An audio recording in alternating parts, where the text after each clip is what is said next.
Hello and good afternoon, everyone. Thank you for joining us this afternoon, July 12th, a Monday.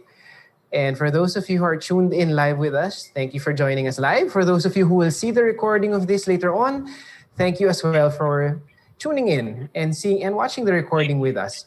So today you're joining us again for another episode of Conversations. And of course, that means you won't just be seeing me. I'm a familiar face here on Franklin Covey's Facebook page. Otherwise, my name is Paolo. I'm a facilitator, a coach, and I also head marketing at FranklinCovey Philippines. Joining me in conversations, my partner in crime for this platform of ours is Frederick Lipio. So I'd like to turn you over now to Lippy, as we like to call him, to introduce himself and also introduce our special guests for this afternoon. All right. Thanks, Pao. So, hi everyone, I'm Lippy. I'm a facilitator at FranklinCovey Philippines. I'm also a certified coach, professional coach, and I do a lot of consulting work and really supporting a lot of our clients in being able to enable greatness in whatever it is that they do. Okay. For those who have not joined us before, okay, this is going to be different from other FC Lives or webinars or short talks that we do in that we don't have a prepared script. We're here ready to have a conversation based on questions, whatever comes up, all right, from the chat box. So people watching us right now, if you can message in chat your questions, any comments, any shout outs. That would be great. We already have a shout out to Menen and Chester. Thank you so much, the two of you, for being here with us this afternoon. Okay, and really, we want to have a conversation not just with our guests, but also with everyone here. The questions that we will be answering and will be exploring today have been curated by our production team who's busy working in the back end. Okay? They have corralled all these questions that we're going to talk about today. Okay? And for our guest today, Pau, we have two pairs in a pod, a two-in-one. We have twice the amount of contribution today. Okay? So for today, we have Mark and Abi. Okay?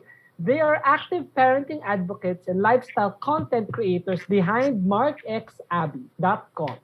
So Mark has been an educator for 12 years, served as a community manager for Google Education in Iligan City. Sarap na lechon dun, di ba? Has recently worked as a specialist for Simeo Innotech. Abi has previously worked with FranklinCovey Philippines. Yes, and we do know Abi from when she was still working here with us in the office, specifically with its education team. She's also worked with Camp Explore before and now manages a small business, Seryoso Chili Diner. We'll post a link. Seryoso? Yeah, Seryoso.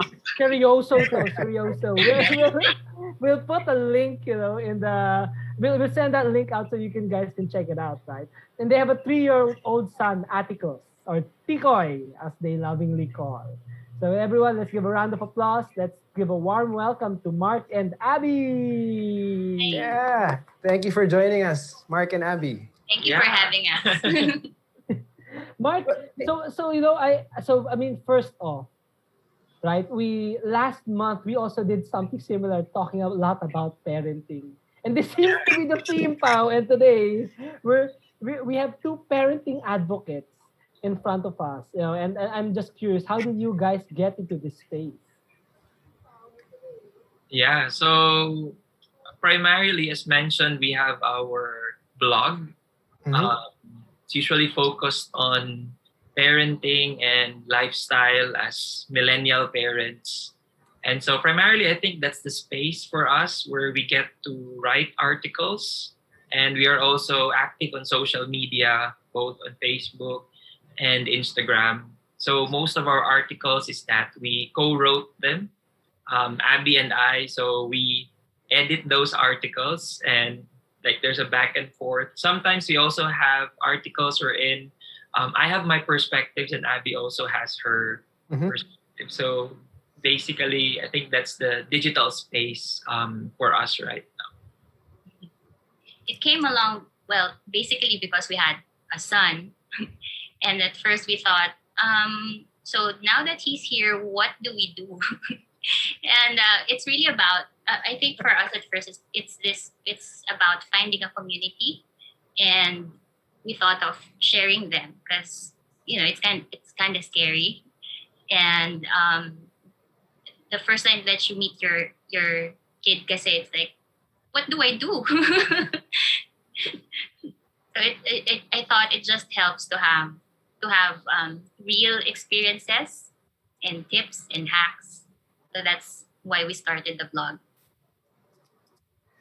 What do you do? Isn't there just so much to do with one kid, or when there's a new kid in town, so to speak? Doesn't come with an owner's manual.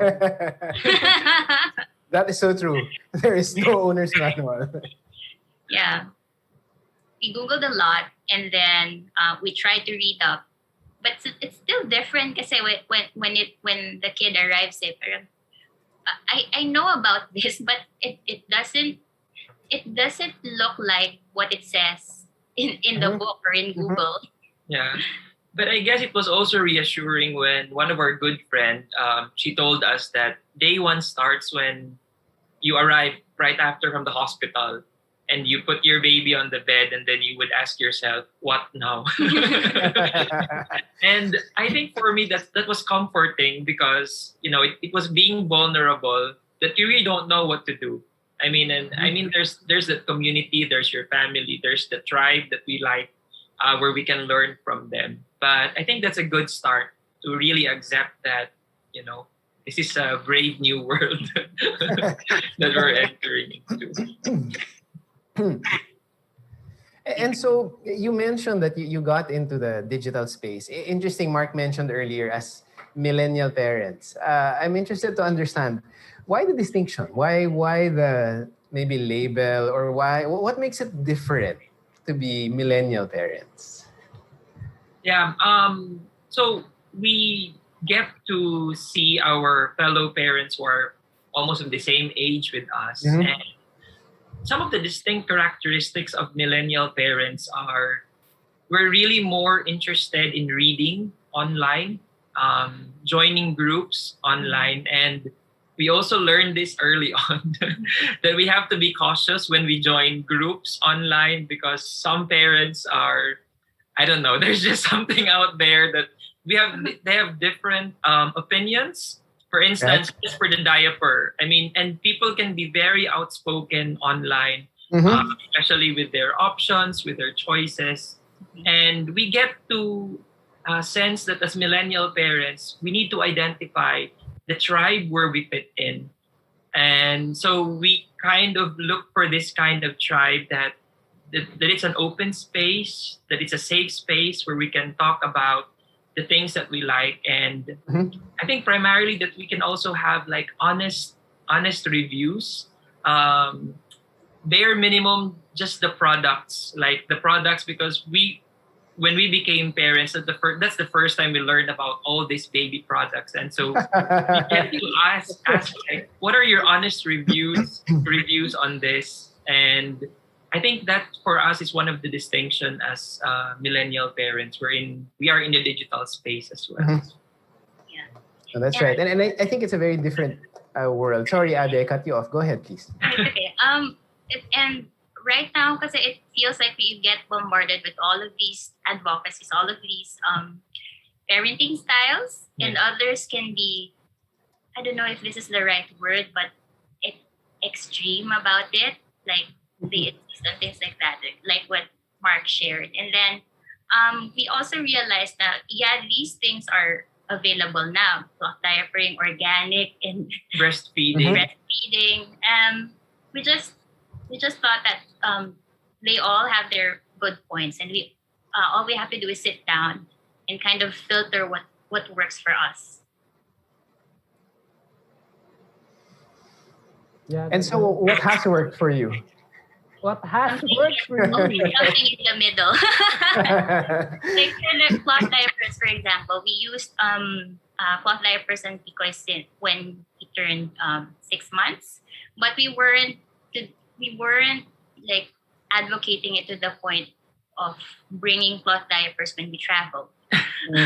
Because some parents, like, they bring a pail to the hotel so they can wash the cloth diapers. So we don't want to go that extreme. Yeah. Some of them really are extreme in their advocacies. Like, you don't really have to use disposable diapers. It has to be cloth diapers. Reusable. Yeah, they're very strong with their opinions on that. So I guess we really need to strike the balance as well when we look at these choices for our kids, for babies. Most of the time, it's really just us in the middle. Like during the daytime, we put Tikoy on his cloth diapers and then disposables at night because number one, ang hirap maglaba, and second of all, sleep is important. I'd rather have him sleep throughout the night because parents need to cope. No, that's true. That's true. Oh my gosh, hirap maglaba. Remember, when everything else has left you, laundry will always be there. Not to mention, hindi ka pa naglalaba, mahirap magpalit ng diaper when you're half asleep, di ba? Until you get to the point where, if you do get to the point where you're on autopilot. Oh yes, that's true. So I'm curious, Abi, you worked with us at FranklinCovey for how many years? I'm just wondering, did any of that translate, or what translated into your parenting journey?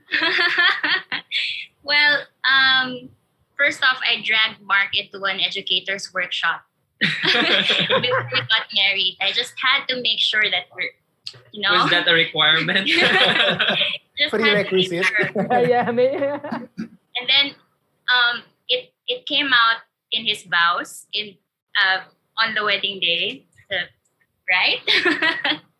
And then since I was working with youth programs like teens workshops and college workshop, and then this other time we did a spin for kids. So I really thought I really believed in the solution, and I thought I would like our future kids to have these things, to know that they know that they have a choice.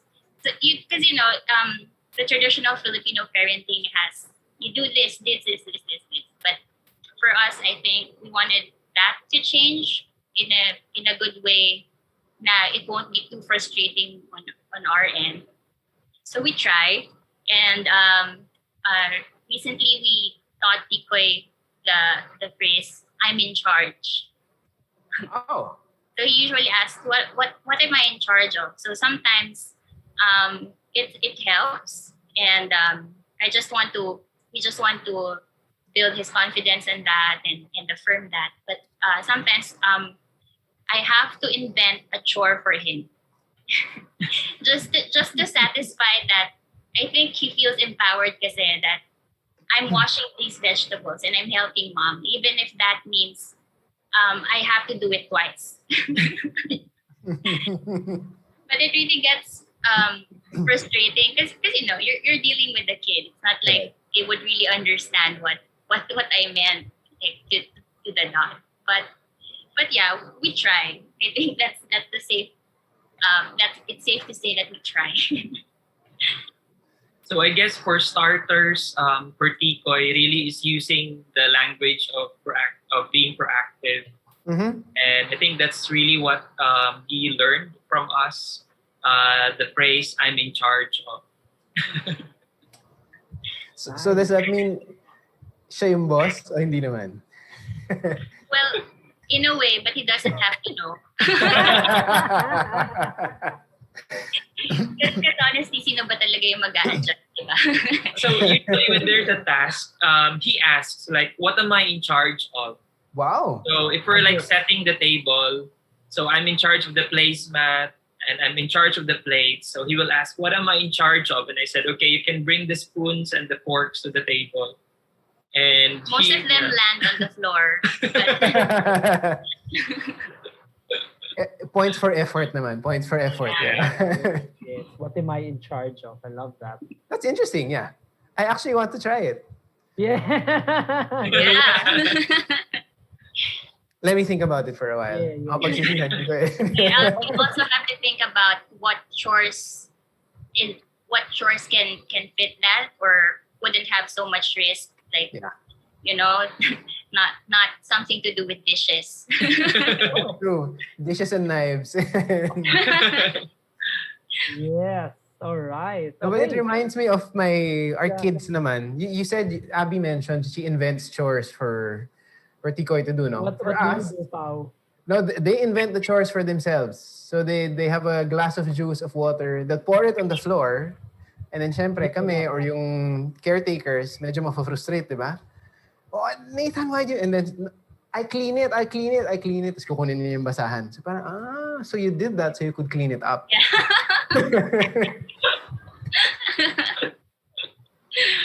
It is interesting if you think about it from a kid perspective, the novelty, and I love that. I'm in charge. I'm in charge. I like that. Yeah. I'm in charge. And I like how it translates into the, what am I in charge of? Yeah. Galing. I like that. I love how we're talking about tikoy and parenting, and already I'm thinking, oh my gosh, I just coached someone the other day and how that applies to adult workplaces as well. What are you in charge of? What are you in charge of? You know? Don't know. No, but of course that's kidding, right? But if people don't know what they're in charge of, right? That's such a great learning. Expectation right? setting, di ba? Yeah. In charge of. Yeah, because if they're not in charge of anything, not gonna do anything. I mean, isn't that it? Yeah. And okay, so we got some questions, okay, and we'll ask our people to prepare. We'll dig our hand into our grab bag and see what questions the people have come up with, or that that's related to what we're talking about today. So interesting. So we really don't know. I have no idea. Yeah.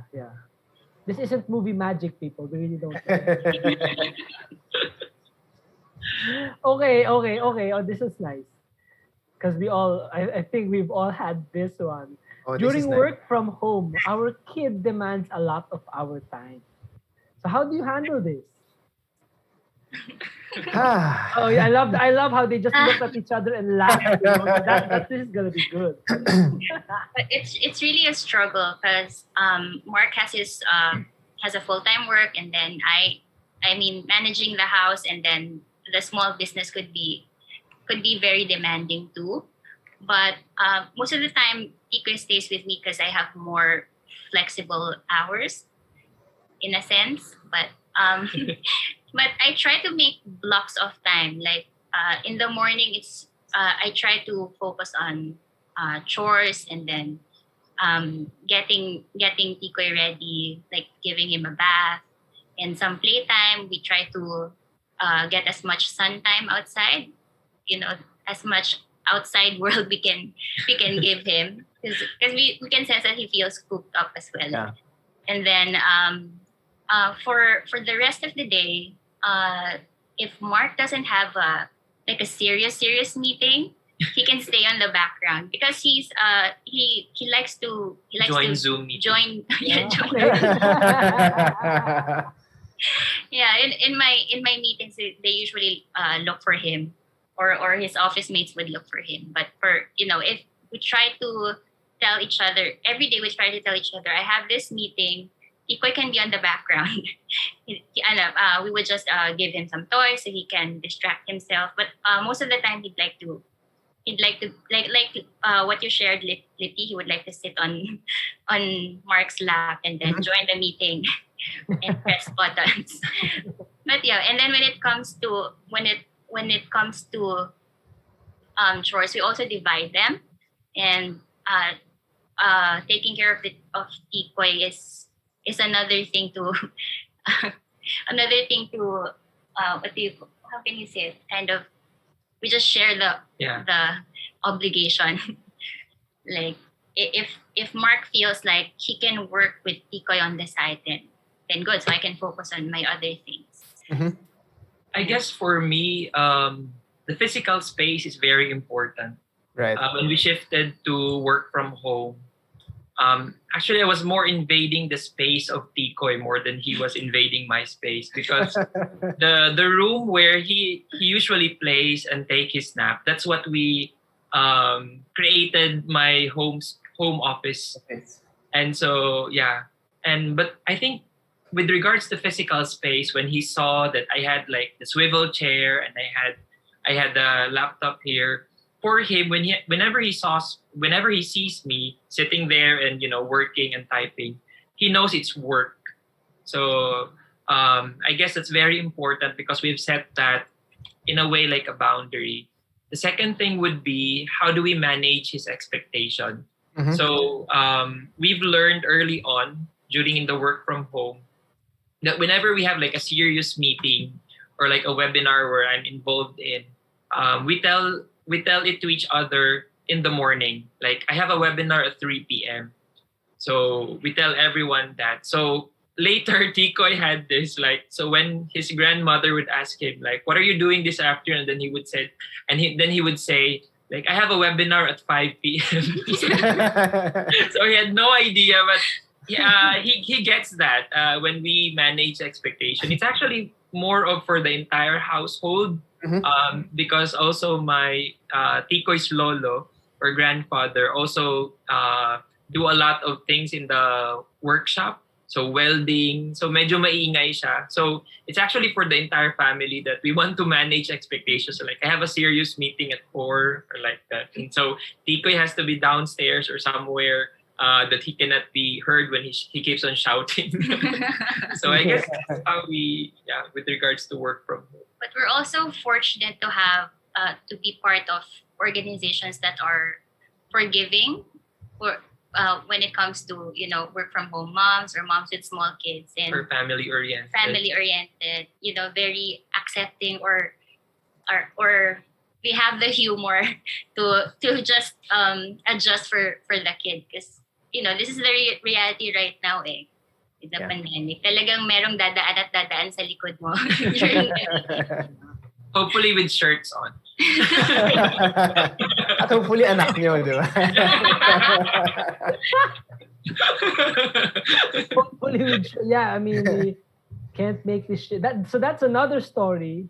Things I see in my Zoom meetings. Things that people see in your Zoom meeting. Oh my gosh! Yeah, and just as we were talking about family, so we have a shout out. Says, "Hi Abi from Maria Nazareno Plaza." That's my mom. There you go. And Hi, Mom.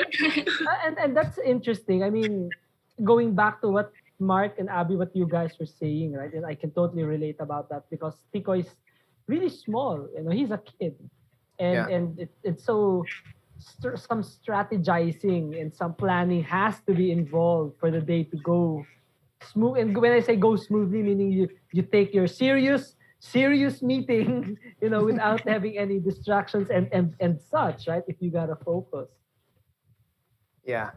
I like there are three things that, is it three or four? Well, three, I think, that stood out for me in what Abby and Mark shared. So first was the blocks of time, which I think is important. In fact, that's one of the first tips I also heard early on.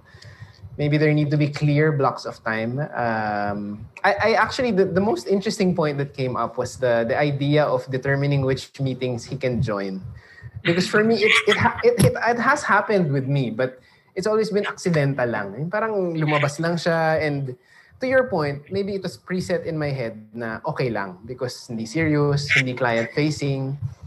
But I never thought of it as a deliberate, okay lang na makasali siya. It was more of a, kung magkataon, okay lang na makapasok siya sa kwarto. But I like I guess the deliberate decision that pwede siyang nasa background, or it's okay if he sits on your lap, because that happens with me. But early on, it started out as a frustration. Frustration with the kid, frustration with the other people in the house, na parang, why isn't anyone handling the baby? Don't you know I'm in a meeting? But yun nga, to be fair, everyone has their own battles to deal with in work from home, di ba? And some things that our team is also appreciating is that they love that how important it is for the two to communicate with, That's true. how the two of you are communicating with each other, and maybe not just the two of you, also with like the whole family as well, right? Yeah. So setting the tone, making sure that Tikoy doesn't, it's taken care of, doesn't get lost just because the two of you are in meetings. It's not like, where's our son? Where's our son after this? And managing expectations as well with your Yeah. son.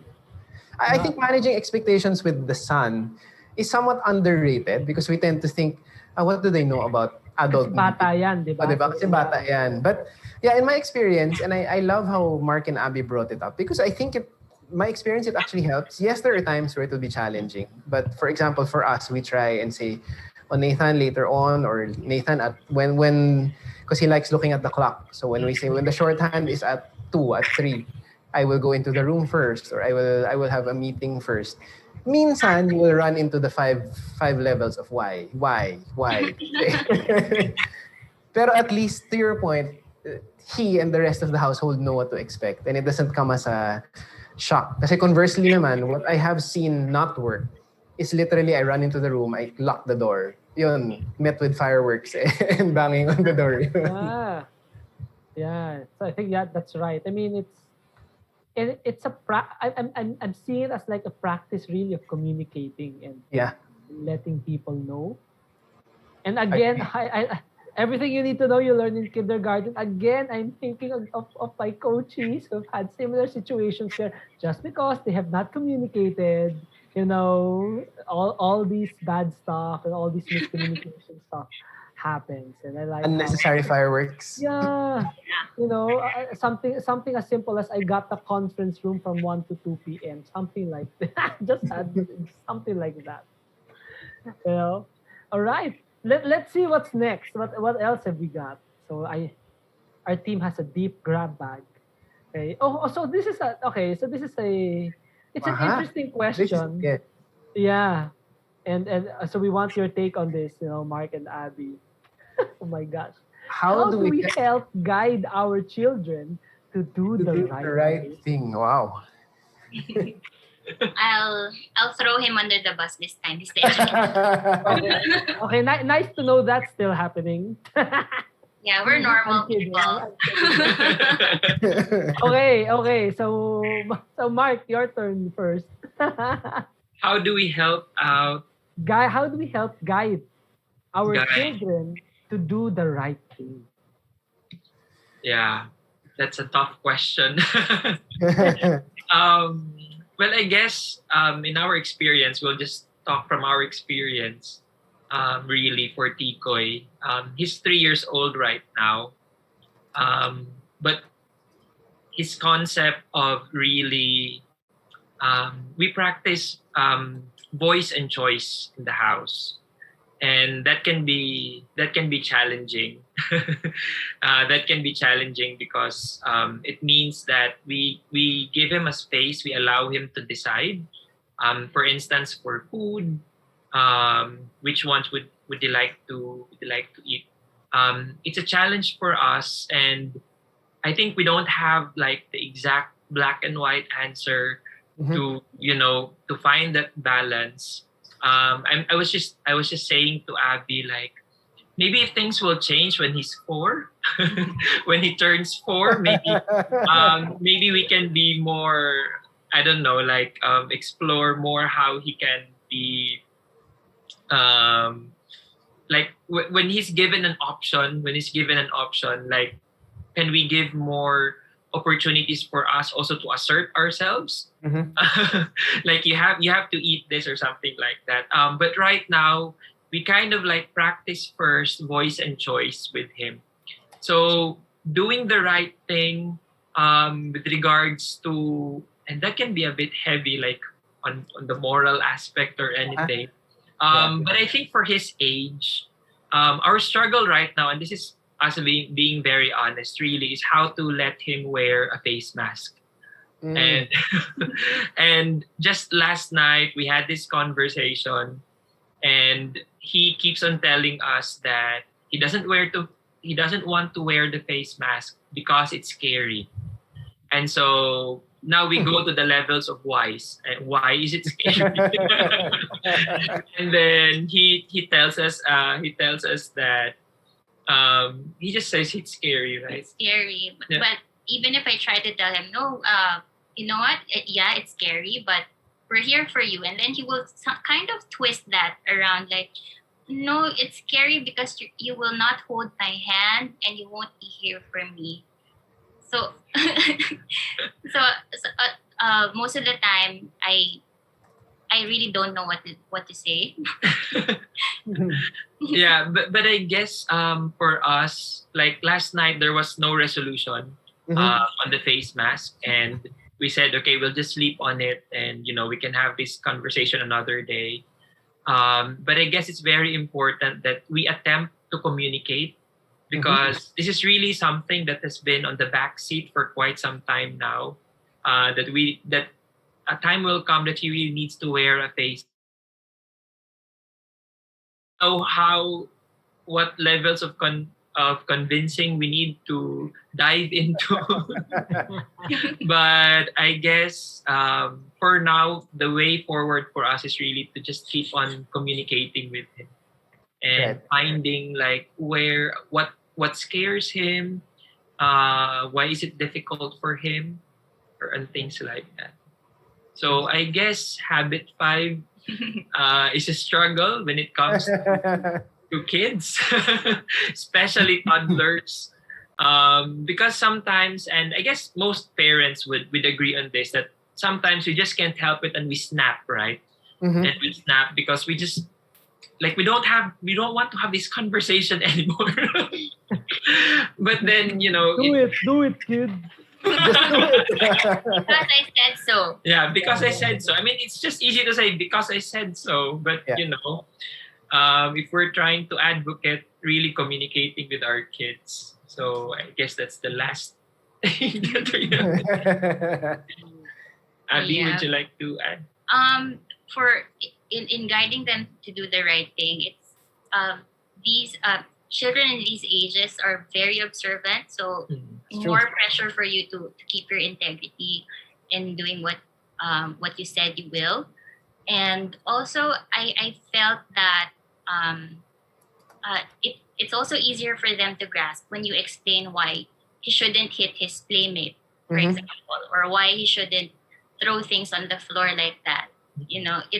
They wouldn't understand dangerous, or they wouldn't understand consequences, or the words like wasteful, something like that. So we try to also communicate that you should we don't hurt people, because that would be painful for them, and that's not a loving thing to do, something like that. So it takes so much work to explain and all the more bring it down to their level na maiintindihan nila. But I it feels like it's so much work right now, but later on we hope that it won't give us so much headache when he turns into a teenager. Naman siya. Yeah. I'm what I'm really hearing from that is how values are caught and not taught. Yeah, like how you just shared, it's how you're explaining and how you're modeling the behavior, and so that's also what Tikoy picks up, right? And I see that also as well with my son. My son, of course, doesn't understand language yet, although he's developing a vocabulary, but does everything that he sees us do. Right.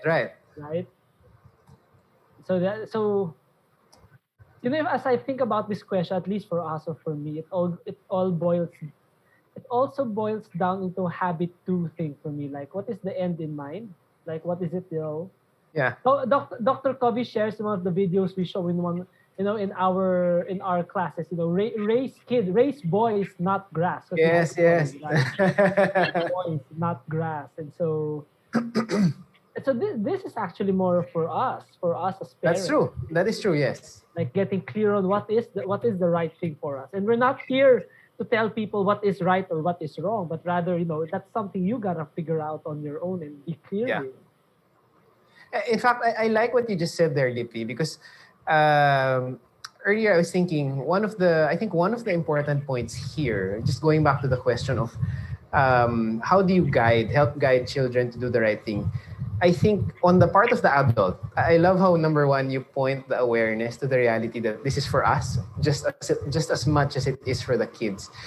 For me, I think an important question is it about right? So this thing that I want my child to do, is it because it's right? Or is it simply what I want? Or is it simply what I'm accustomed to and what I prefer? Because I think very often what we realize is that it's entirely possible that it is neither right or wrong. So Mark pointed to the fact earlier that it could be a moral question. But I think in most cases, it's not necessarily right or wrong. It's probably just not what the parent wants. Maybe not what the parent is accustomed to. And yet, for us, it's no, don't do that. And that's probably where we go to the because I said so.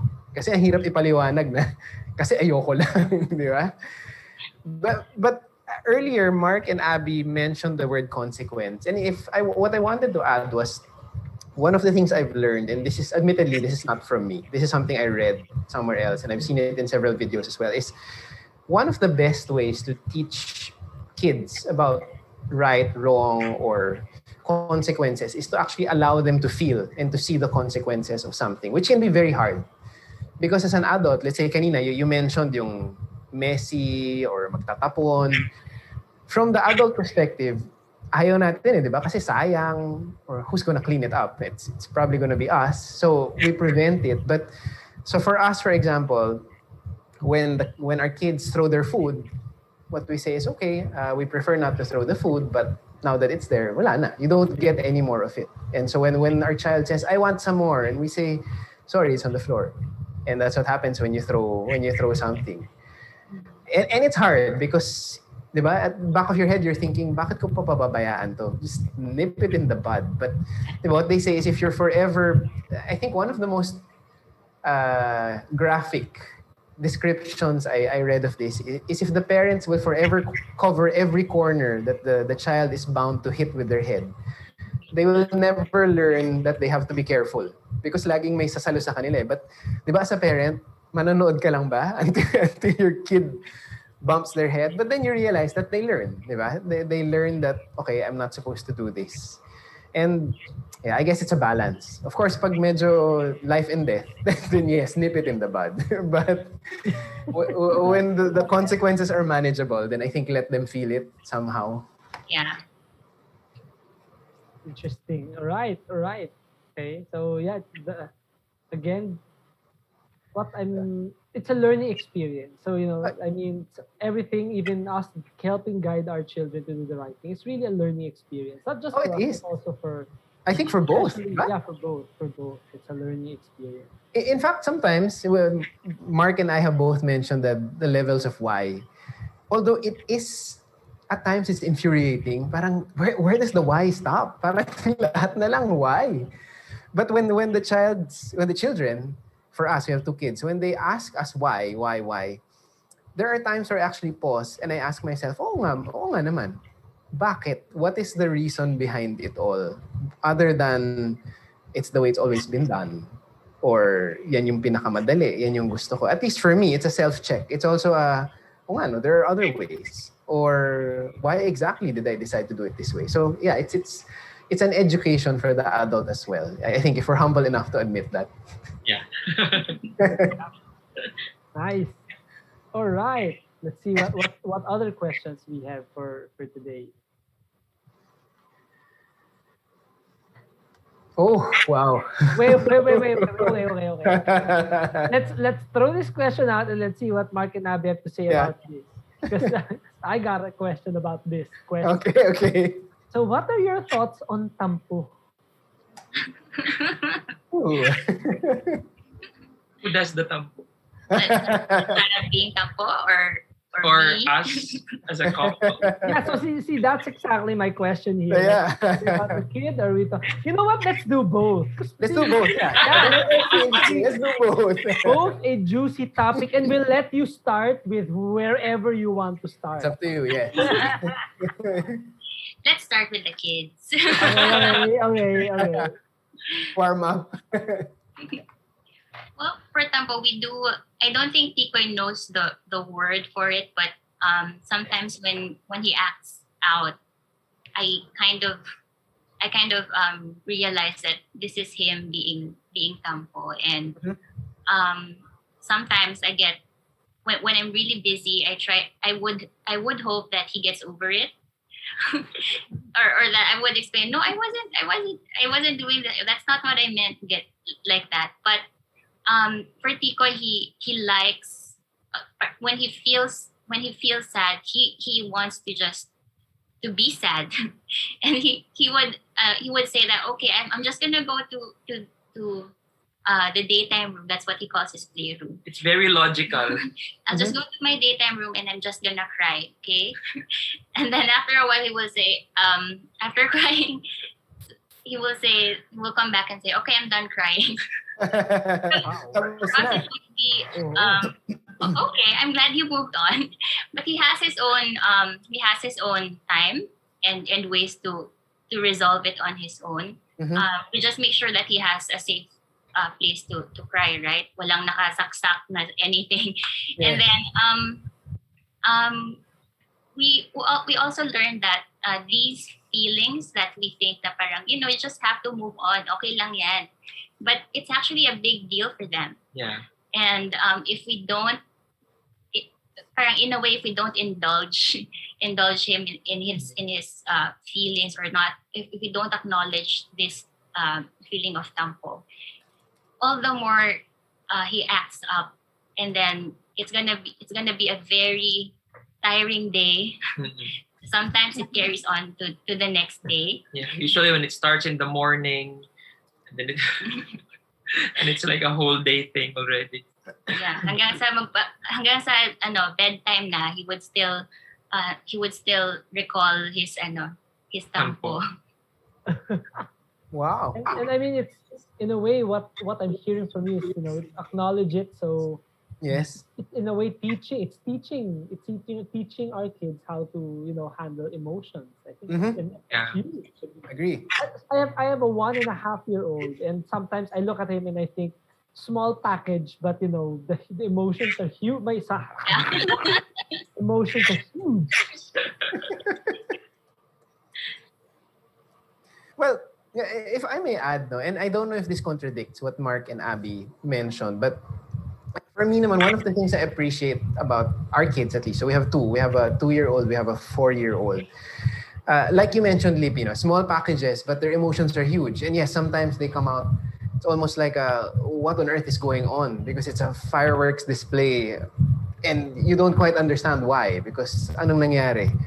Maybe they didn't get what they want, something fell. But one of the things I appreciate about kids naman is once they've let it out, pretty much it's done. It's not like 10 days later they will tell you, Dada, the last time, that's what you told me also. Unlike, di ba, pag adults, ang hilig natin lagi ka nalang ganyan. But with kids, it's sort of, in fact, the first few times that Nathan, I'll just call it meltdown. And of course, it sounds very negative, but just to show you, I guess, the extent. The first few times he had those, I was surprised because once he had cried it all out, tapos na, wala, he'll go, Dada, come with me to my room. Let's play this. Huh? Okay. Done. Unlike pag adult, di ba? Usually hindi eh. Pag adult, it's pag may meltdown, sige, wait 2 weeks and then check in. Are we okay? Pwede na ba tayo mag-usap? Which is our fantastic segue into asking about, what about if the adult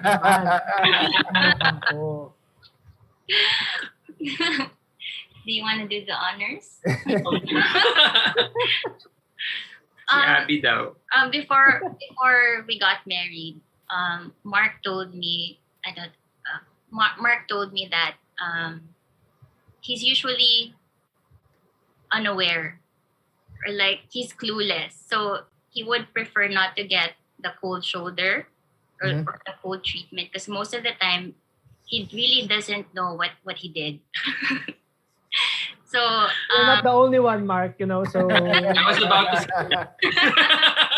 So and you, diba, am I right? You only got one chance to get it right, diba? Diba?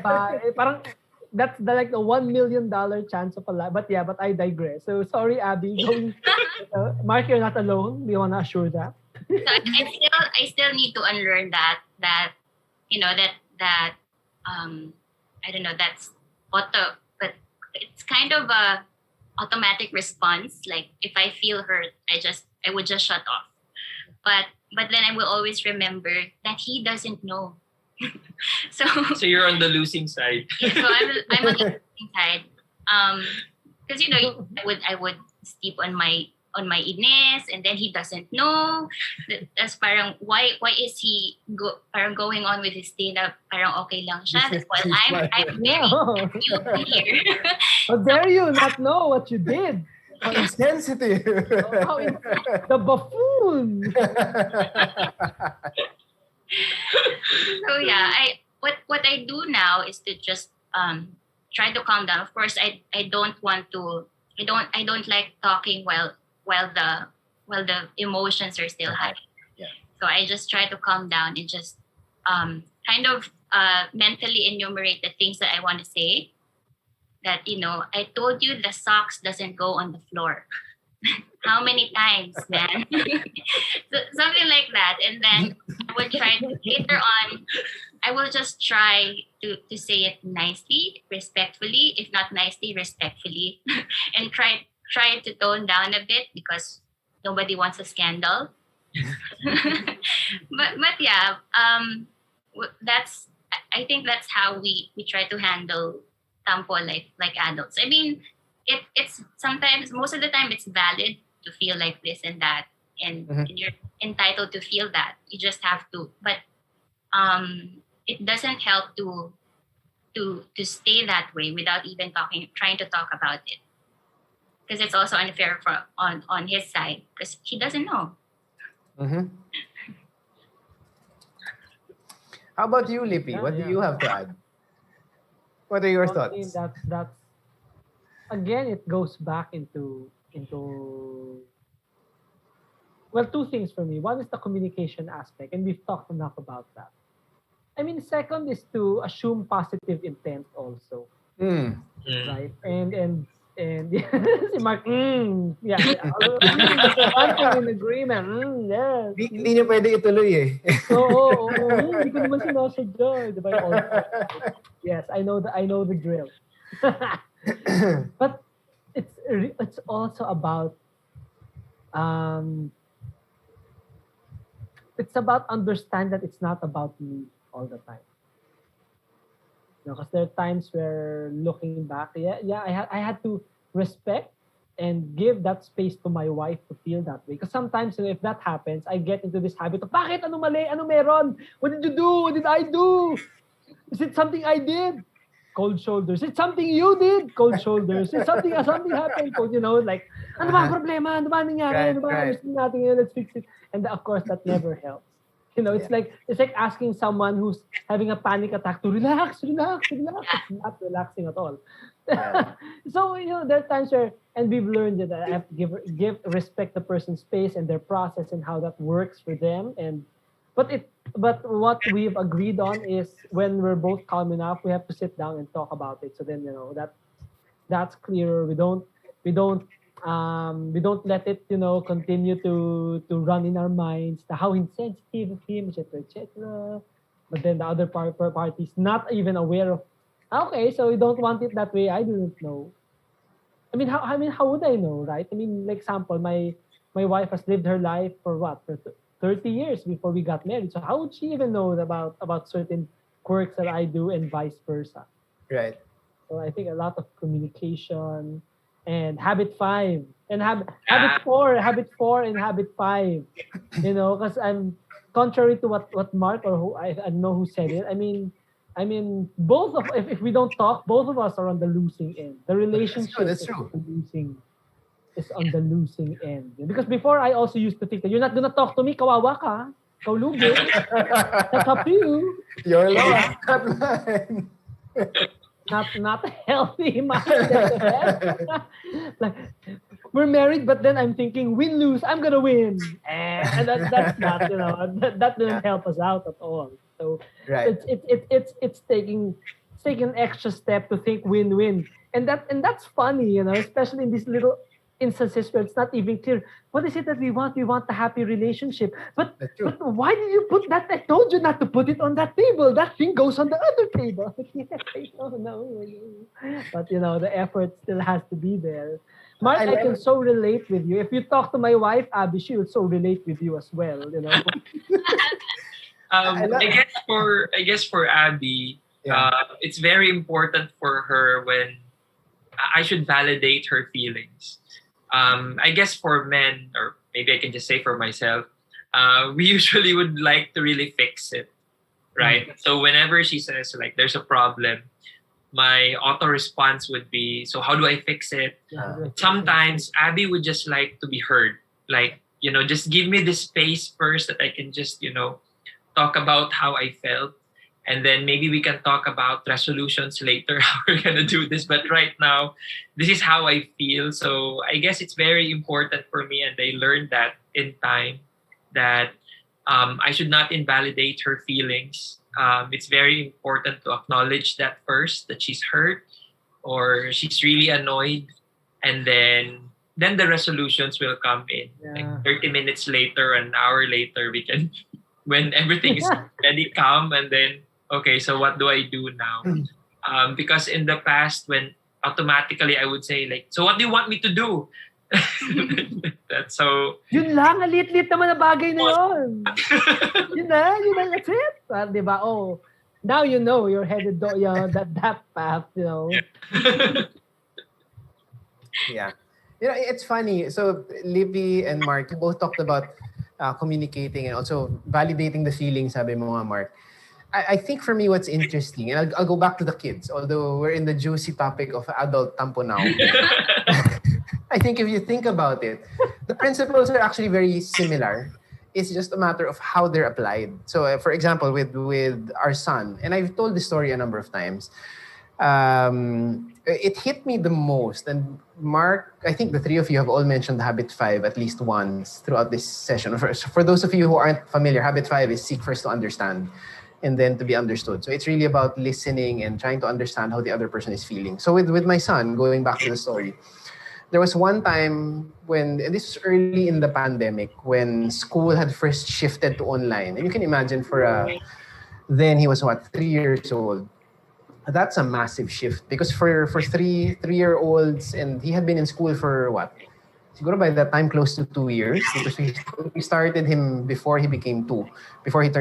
So for him, school was playground, maybe 6, 7, 8 other kids, musical instruments running around, and then all of a sudden he's sitting in front of an iPad. And what my wife and I didn't realize then was that there was that shift, and the other shift was we were trying another school. So another school, another teacher, other kids, everything basically totally different. And he got really, really upset. And he was so upset, he grabbed the iPad, he bit it, and he smashed the screen right there and then. So with his teeth, he bit it and he bit it. So, well, I know it's no longer smashed because I had the screen replaced. But from the corner, sa kanto niya kinagat eh. So it cracked all the way down. So working, pero it was smashed talaga. And so of course, my initial response, and I was in a session then. So it's when I stepped out of the room and I saw my iPad with a smashed screen, and I, syempre, first adult reaction to a smashed gadget is, whoa, what on earth happened here? But, I talked to him, I think it was the day after, before he was, when I was putting him to bed. And I said, do you remember what happened yesterday? He said, what? And I said, you remember you bit Dada's iPad? He said, yes. And I said, oh, and why did you do that? What happened? And he said, because I was sad. I said, what are you sad about? Because that was not teacher. And I didn't know teacher, and I didn't know. And it, of course, I mean, there was the part of me that was thinking, you didn't have to smash the iPad, for crying out loud. but the bigger realization for me was,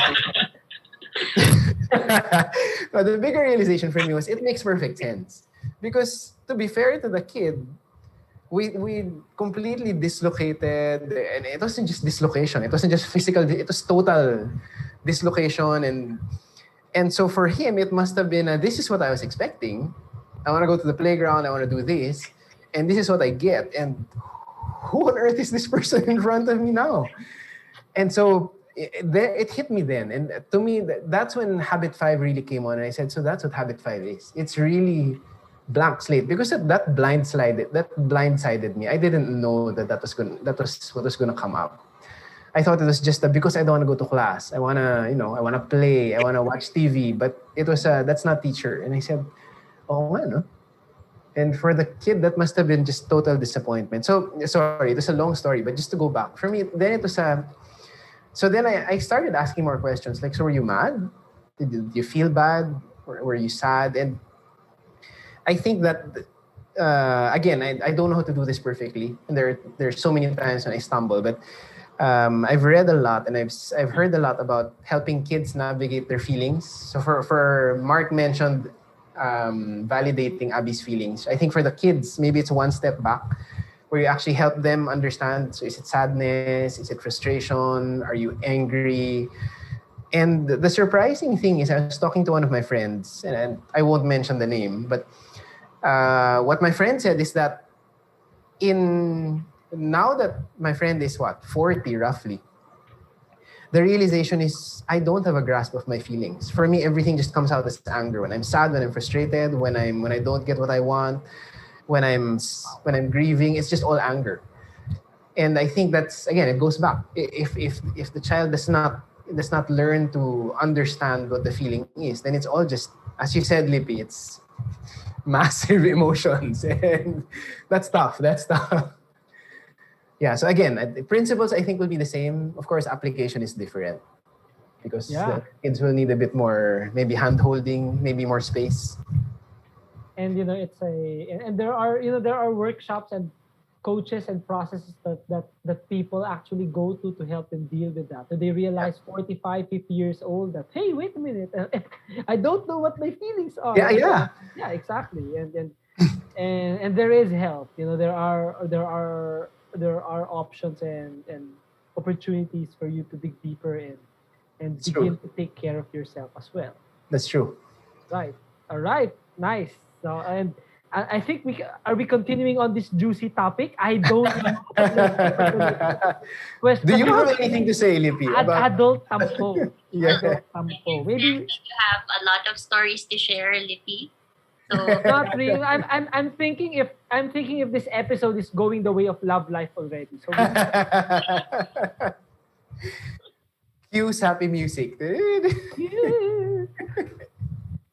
or in the Philippines. Is there anything for you, Lippy? Do you have any thoughts to add on adult tampo? And I'm not squeezing this out of you. If there are none, then let me squeeze a little bit. No, really, that's really it. Yeah. So Pa, we have to be careful. Our director is telling us to be careful with music copyright. So don't be too obvious about the tune you're singing there. That's why I went off tune. Very, very, very deliberately there. baka kasi ma-block yung video, sayang. Block. Dahil that's not usually Pao to sing off tune. I mean, how could you? But yeah, he did it to save our video. Yes, of course. All right, let's see. What's the next? We have time for maybe 2-3 more questions. Depends, yeah. Yeah. Depends on how juicy, how much time we want to spend. Oh, it's taking some time. It's gonna be good. Really digging deep. Last topic. Okay. So this is nice. So the question we're getting now is related again to that whole pandemic experience that we were talking about earlier, and how that shift, had an impact not just on us, but also specifically Mark and Abby. You were sharing also for Tikoy, right? And for Pao. So the question is, I don't feel okay. Do I pretend, brush it off, let people know? Any tips? Interesting. With regard to the pandemic, right? So I think I have a lot. I'm saying that because I got a lot of coaches who bring this up, but it doesn't have to be about pandemic, because even before the pandemic happened, I meet people and I know some people who also have this question. Mm-hmm. I just got to meet a lot more people. And there was a time where I was feeling this way as well when the pandemic happens. I think this Mm-hmm. is, so much relevant now.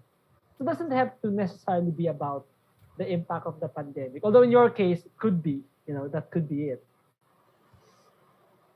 Yeah, I guess for us, and we've mentioned this a while ago, really having a tribe or a community, and with regards to these kind of feelings, they can be a bit more personal. So what is important for us is really having to have a support group, Yeah. Mm-hmm.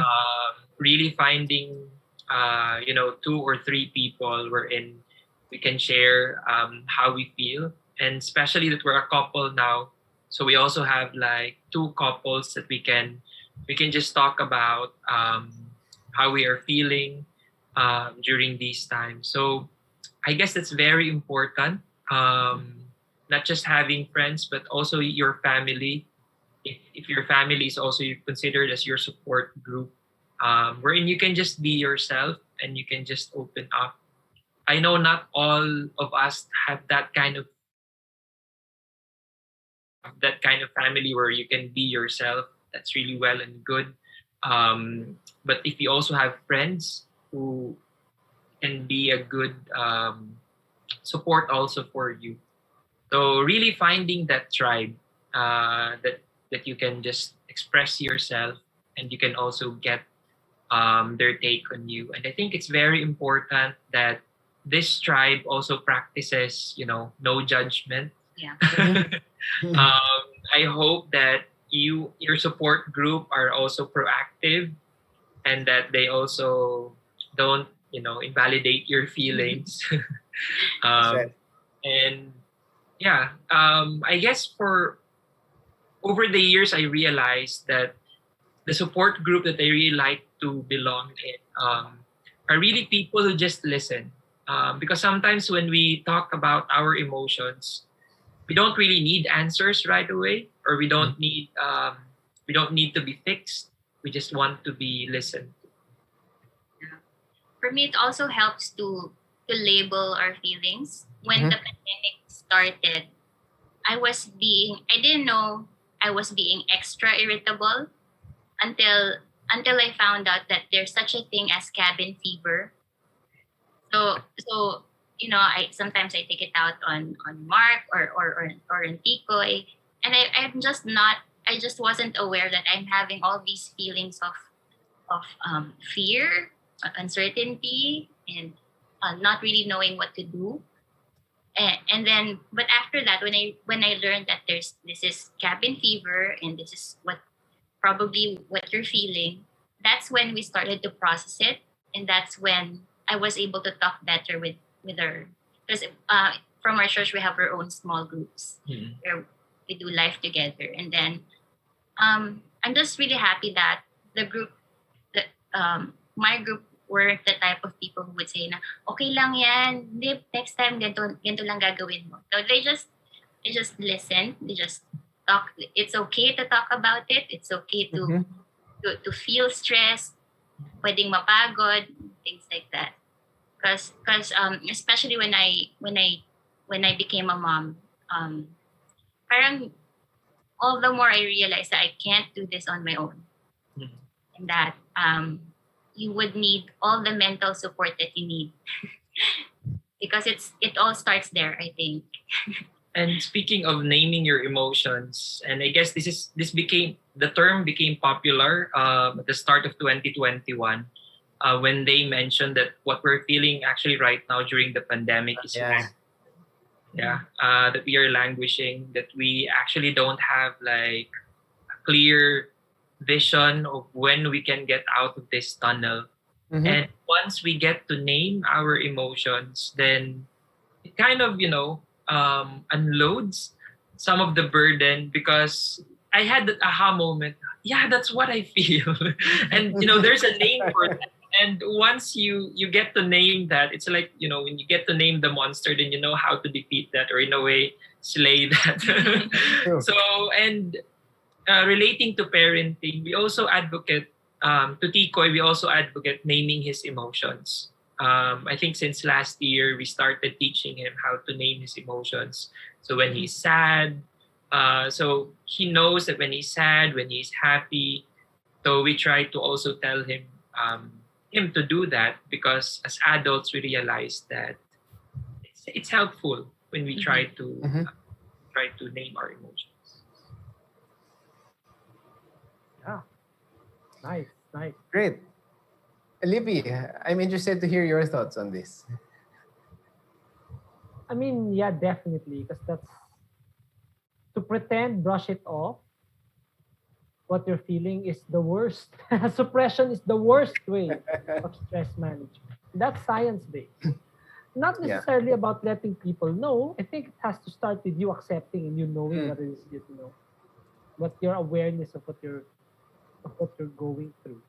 Apart from having a tribe and what Mark and Abby has shared, another option, if if any of you are listening and it's something that you want to explore, dig deeper, gain an awareness about, you can go seek professional help.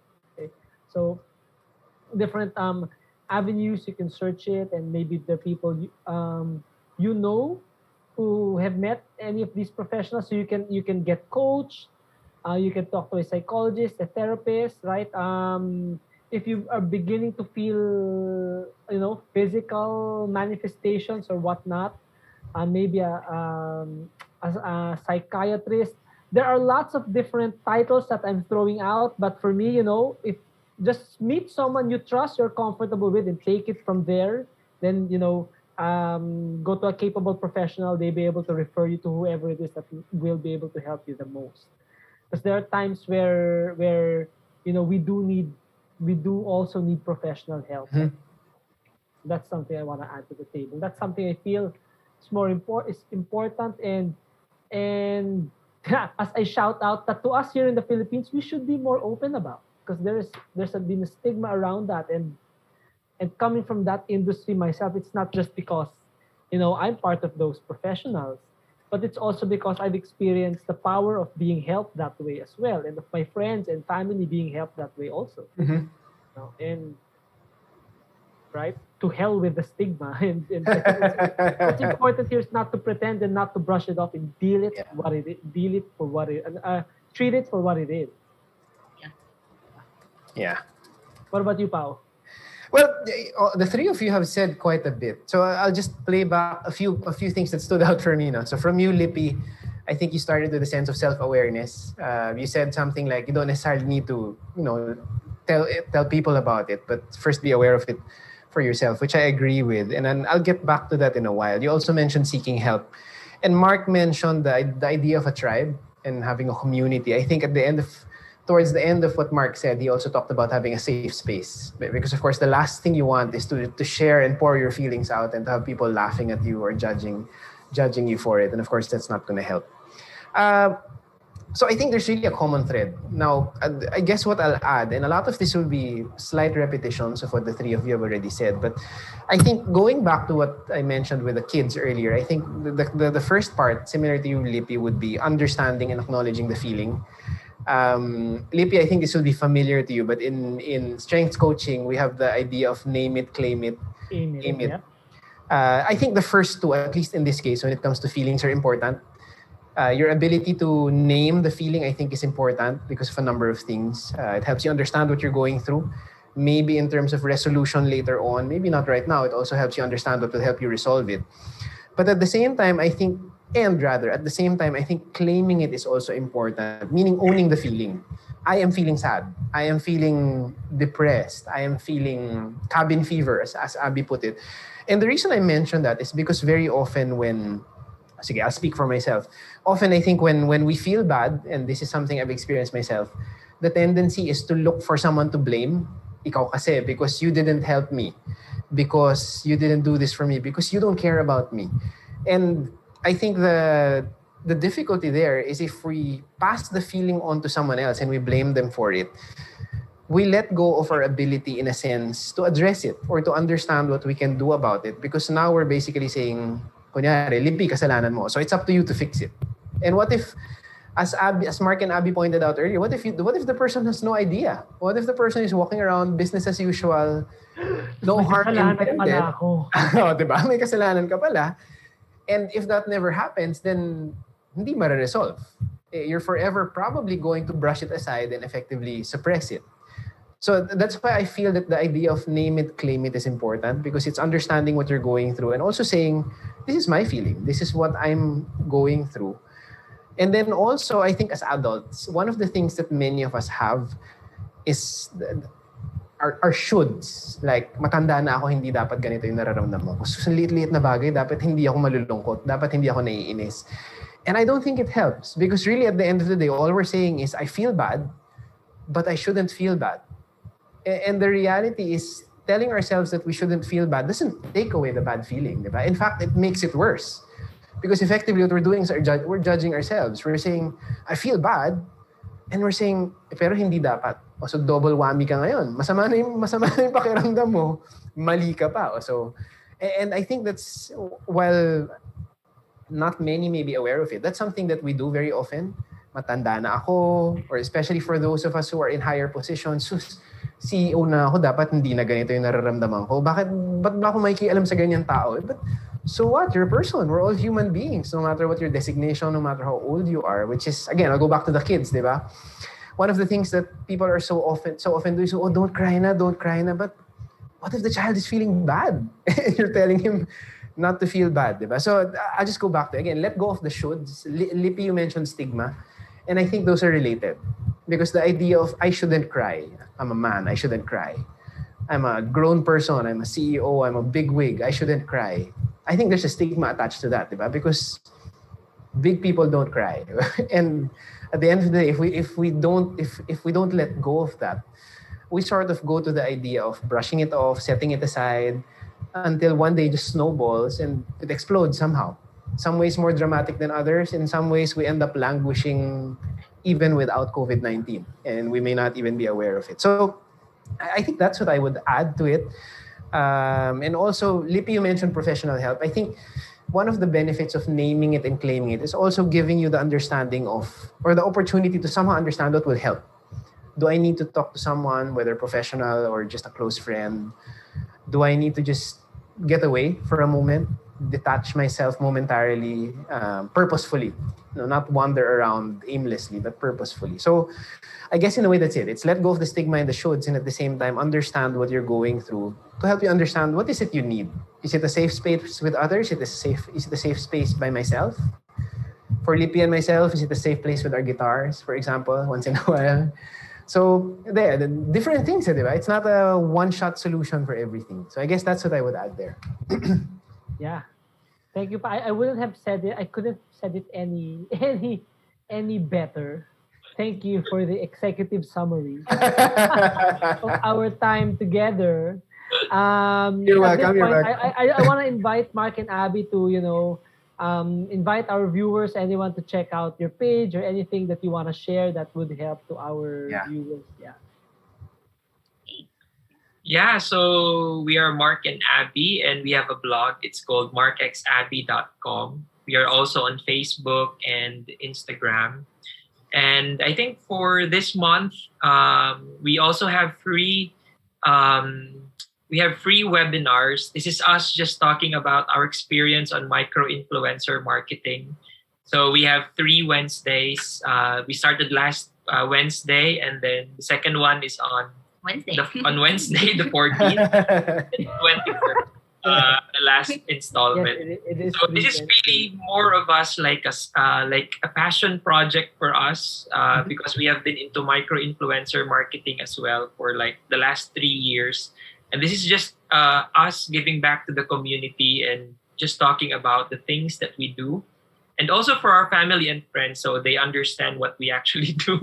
So some of them actually joined the webinar just so they will get to have a feel of what are these couples doing on the digital. Why are they always posting? Are they earning? Yeah, that usually is the question, right? Yeah. From people who see what you're doing. Yeah. Right. And I would like to talk about her business. Our business. The CEO. My first CEO title for chili garlic is this homemade chili garlic that me and my dad kind of started also for 3 years now. It's we try to source the ingredients locally because it's our dream to help our farmers, and also in the sea of chili garlic in the Philippines, we thought that we like it kind of crispy and not mushy, so we thought of doing it ourselves. And then our friends tried it, and they said, you can sell it. And then so we started selling it to them, and then later on I posted it on Shopee, and then these new people kept on ordering. So at first it was just most of the time it's just his students from Former students. I don't know, it's for extra credit or anything. Not my students anymore, by the way. But For later on, transparency's sake. but later on we started getting these people who we really didn't know. So that's where we kind of decided, let's put it out there. It's a good stream of income, and also it's kind of the unique thing we're offering. We started with one variant, just the seryoso chili garlic, because it's seriously spicy. And then later on, people kept on asking, wala bang yung medyo seryoso lang. So we did a medyo seryoso, a milder version, and then we added mushroom seryoso. And right now, which was surprisingly turning out to be another bestseller, if we can say that, is the infused honey. The seryoso honey. So I like how serious this is for you. Oo nga eh. Very, very serious. Pero may levels. May degrees of seriousness. So pag mild, hindi seryoso. Yung Yeah, Medyo. medyo. So other people are asking, wala bang garlic lang? So sabi ko, anong papangalan ko doon, hindi seryoso? Yeah, exactly. That's what I was thinking. Seryosong garlic. Hindi seryoso. Chili garlic, hindi siya. Oo nga naman. Well, I'll let you guys figure it out. That's your business, your customers. I'm sure you'll be able to come up with something. And thank you for the time. Thanks for being here with us, Mark and Abi. We wish you luck. Seryoso. Seryoso, yeah. Thank you for coming over and for guesting and for being generous with your experiences, and what you've learned so far. And guys, if any of you are interested, they've shared their website. Check Shopee for their chili garlic. You know where to reach them. Share with us, Mark and Abi, later how we can reach you, so we can share that on our page. Right? Yes, please. All right, back to studio, Pao.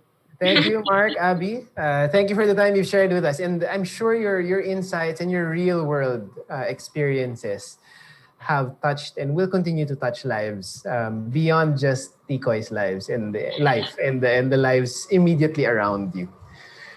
So that's another session of our conversations. And so today we guested Mark and Abi.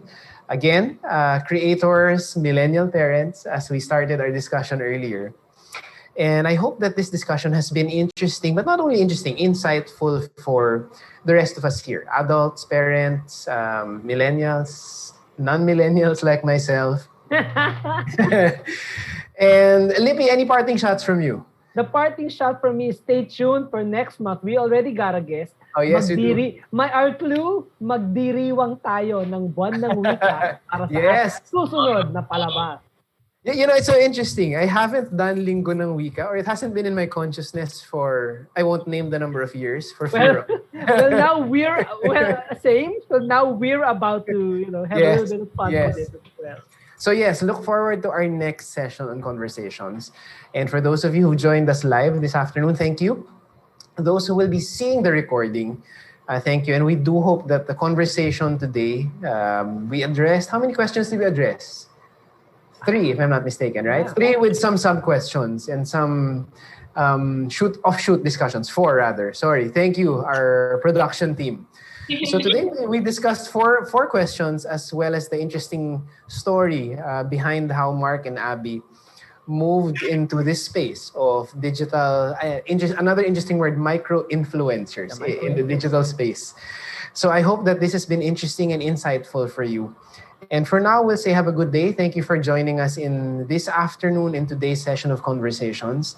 I will thank all of you on behalf of Mark, Abby, my partner in crime, Lippy.